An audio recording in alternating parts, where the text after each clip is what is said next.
Good morning and welcome to Kramer's Corner with Daily Technical Update. It is Wednesday the 23rd of October. Today we'll talk a little bit about Meta.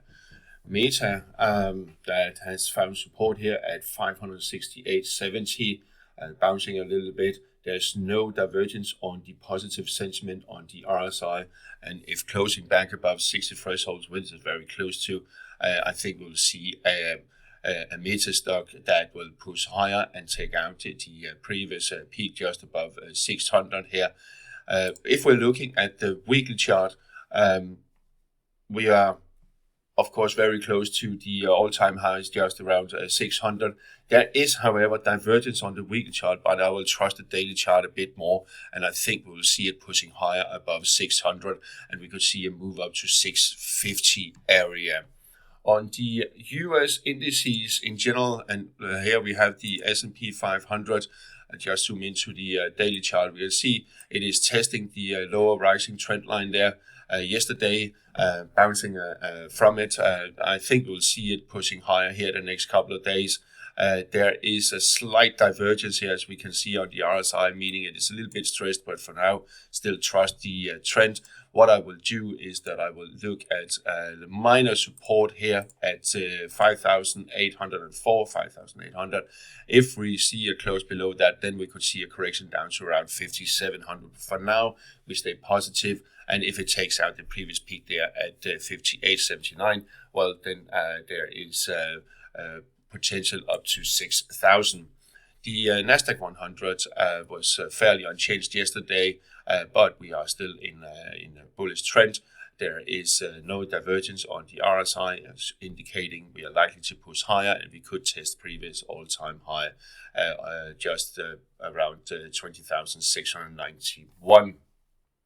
If it breaks below 20,041, well, then we could see, especially closing below, we could see a correction down to around 19,600 level. European indices, well, not much to say. The EUROSTOXX 50 was still holding on above the 49.07, which is key. If it moves back above 5,000, then we are back in bullish trend and likely to see it pushing above 5,100. DAX index closed just above the minor support. Let's just zoom in a little bit so you can easily see 19,400, closing just above, dipping below, and the 38.2 retracement. If it does close below, well, then we could see a correction down to 19,200, maybe even down to around 19,075. But for now, we are still in a bullish trend. However, there is some divergence, as you can see here. The values here on the RSI are lower than over here, indicating we are. DAX is a bit stressed at the moment, but let's keep an eye on this 19,400 level. Currently, it is indicating slightly lower here, as you can see, trying to take out that once again, but let's see if I can do that. The AX Amsterdam 892 key support that needs to hold. If it does close below, well, then we can see a sell-off down to around 878. The CAC index still staying above 74.64, and the Swiss market 12,119 tested yesterday. If it does close below, well, then there is further downside potential. If it closes back above 12,250, then is the key resistance at 12,348 that will be in play. Euro dollar still holding on above 107.77. That support from back here in early August. I think it will be tested after this. We had this double top pattern here that was confirmed, the sell-off.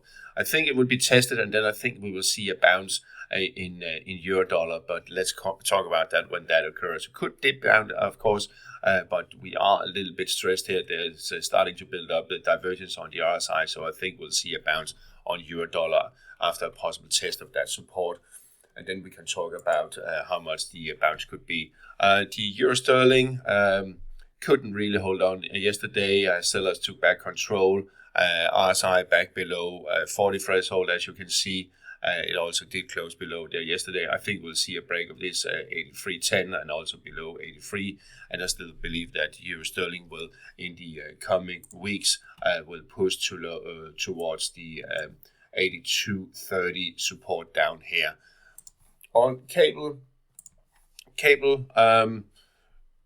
volatile day yesterday, but didn't really get anywhere, and it seems like the sell-off is a bit stressed. I think we'll see a bounce here within the next couple of days. We could still see a test of this 129.37. We were very close to yesterday, but I think at least as long as we stay above the 100 moving average, closing above it, I think we'll see a bounce towards 131 here in the coming days.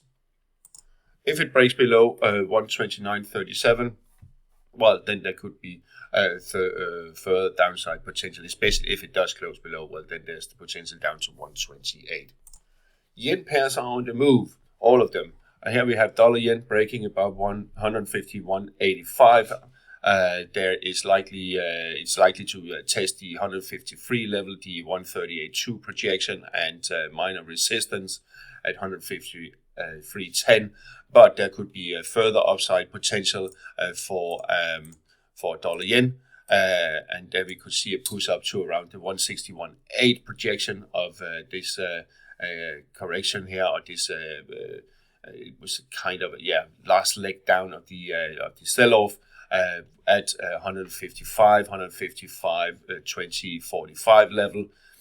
If it slides back and closes back below 151.85, well, then it could slide back lower. But for now, we are in a bullish trend, and there's positive sentiment on the RSI. We know divergence indicate likely higher levels on dollar yen. Also, euro yen pushing higher. RSI now currently above 60 threshold. If it does close above, well, then there is further upside potential for euro yen. I don't have any strong resistance until around 167.5, 168, where we have some resistance here. But it just still need to close above the cloud area. You see the flat line here. That's the great line, and the 200 and the 100 moving average. They're kind of giving a bit of resistance, so it could be a little bit of a struggle.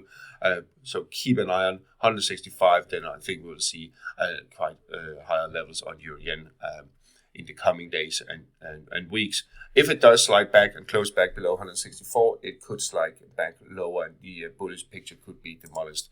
Aussie yen, well, breaking out of this little triangle-like pattern here, likely to test 101.77 resistance and the 61.8 at 102.05. I think it will push higher. We have positive sentiment on the RSI, no divergence. I think we will see it pushing higher in the coming days and weeks towards 105 level if it can close above 102. The sterling yen, also strong move. Yesterday it closed above 196, which we talked about for so long. That was the key resistance. RSI back above the 60 threshold. It was already in the positive sentiment after closing back above over here. So there was some indication it would push higher, and I think we'll see it now pushing towards 199.5 to 200. Aussie dollar, well, still a little bit sideways. Seems like the sell-off here is in exhaustive mood. There's still risk down to 66.40, 66.20 level, and the 200 moving average. It could be seen, but I think then that will be the exhaustive move. Because what is happening is that we have the 100 that kind of holding it down a little bit, but then the 55 will try to drag it higher, kind of, since it's actually rising, meaning that the underlying trend is still in medium term positive, whereas the longer term is fairly flat. If it moves back above and breaks closes above 67.25, well, then the correction here is over, the downtrend is over, and we'll see a push towards 67.65, possibly up to 68. Dollar Canada, well, it is struggling to follow through with after this strong move here Monday morning. I think it will push higher towards 139 level in the coming days. As long as it stays above 137.45, well, then the bullish trend is intact. If it does break below and close below here, well, then we are in for a larger correction below 137. Sterling Canada has been quite, we talked about it yesterday, that it was a little bit of annoying. It can't really find the direction, so it seems like maybe forming this triangle-like pattern it really needs to break out of. So that is what you should keep an eye on for direction. EUR/Swiss, well, it broke below this low rising trend line here. Now key will be 39.30. If it does break below that, then I think we'll also see a push below 93, but that is a very strong support. If it does break close below, well, then we are looking at 92.50 and also lower. If it moves back into the triangle-like pattern here, that could be busted, and meaning that we could see that EUR/Swiss will try to break above the upper falling trend line. So keep an eye on those levels. Dollar/Swiss pushing higher here this morning above the 786 retracement, and I think we'll see a push up to around 87.30, 87 and a half here in the coming days. If it fails to close back above the cloud area and back above the 100 moving average that is declining here, then and slides back, well, then it could be down to 86 again. But for now, it looks to push higher. Also, the RSI is indicating just that with positive sentiment and no divergence. The dollar index is struggling to push higher here, and it seems like we are in a bit of exhausted mood. Also, a little bit what we have seen on the bearish euro dollar. I think we'll see a correction kicking in fairly soon. Could still spike up to around 104.25, but I think we are in for a top and reversal pattern that will be drawn fairly soon. Gold pushed higher yesterday, a little bit today. We are at 176.4 projection of this correction here. We are getting into an exhaustive mode. There is a divergence here on the RSI, as you can see. However, there is still a further upside potential for gold if we are looking at, let's just zoom in on the monthly chart, and looking at this cup and handle-like pattern that was drawn over a very long period of time. It gives potential to 28.78, which is the 786 projection of this pattern here. It's just a guideline. It's just an estimate of how far it could go. But as you can see here, the RSI is very close to cancelling its divergence on the monthly RSI. That will be key here the next couple of days. Will it do that or will it not do that? We are stretched on gold, and we could see a top and reversal kicking in, and then we will see a correction unfold. But let's get that pattern drawn before we make a conclusion. But we are quite stretched.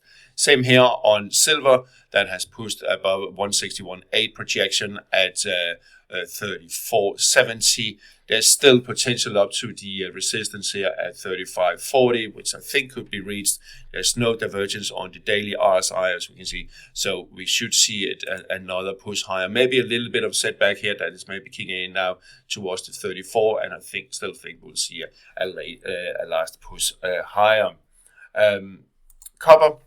Well, it can't really get its mojo back together at the moment, but we have the 55 moving average coming up here. Also, the 200 is on the rise. There is a little bit divergence on the RSI here, but if we can get copper back above 450 and the RSI back above 60 threshold, then we are looking at 474.80 on copper again. Crude oil, well, it failed. WTI failed to close above 72.41, which is key. If it does that, well, then there's potential up above 75 towards 77 level. If it does break below the, here we're talking about, we don't need a close. I think we'll see if it takes out the 68.70 low here from the other day. Well, then I think we'll see a downtrend resuming. The Brent crude oil is above 75.15, trying to push higher. We're still in positive sentiment, no divergence, indicating we are likely to see higher levels above 82 in the coming weeks. But it will be a little bit of a struggle. If it takes out the lows here from the other day at 72.50, I expect downtrend to resume. And now on to yields and US Treasury yields. broken above 440. We talked about yesterday. There's now potential up to around 428, 430 resistance. And I think that could be reached fairly shortly. If it moves back below 414, well, then we can have a little bit of correction back towards 4%, but I don't think we'll get all the way down to 4%. We are in a bullish trend on the US 10-year. Also, the 2-year, not as convincing, strong resistance here at 406. If it does close above that, well, then there's suddenly much higher potential, but I don't think it will break that, at least not on the first go. I think it will be rejected. We have a little bit of divergence here on the RSI, indicating we are a little bit stressed there on the 2-year. The Eurobond future, as this double top-like pattern, that has been confirmed after it closing below 133.16. Now that we have a little bit of support here at 132.73. If it does close below that, well, then there's potential down to around 131.60, 131.25. All right, that's all for today. Have a nice day. Talk to you again tomorrow.